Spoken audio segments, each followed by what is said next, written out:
सप्तषष्ट्युत्तर-90-तमे वत्सरे सेप्टेम्बर् मासस्य 5 दिनाङ्के कर्णाटकराज्ये बेलगावी मण्डले जनिमापुः।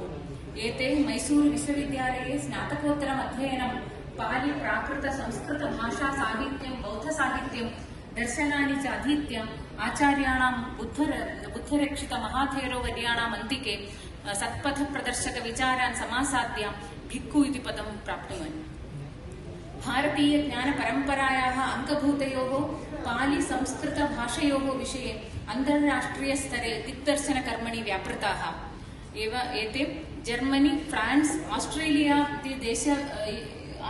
आदि 20 देशेषु पालि संस्कृत भाषयोः प्रसारकाः 32 भागात्मक त्रिपिटका ग्रन्थस्य कन्नडानुवाद कार्यरताश्च एते शोभन्ते।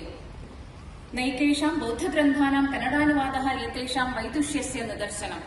देशस्य विविध राज्येषु महाबोधिसंस्थायाः शाखा संस्थापकाः धम्म इत्याख्य मासिक पत्रिका नेतृत्वेन 25 वर्षेभ्यः तत्सम्पादनकर्मणि अनवरतं निरताश्च।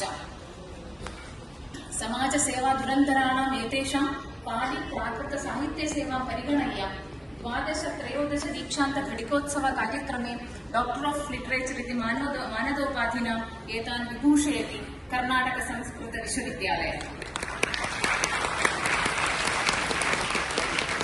आचार्याः पुष्पादीक्षितवर्याः सनातन धर्मप्राणयोः पंडित सुंदरलाल शुक्ला श्रीमती जानकी देवी शुक्लयोः तनया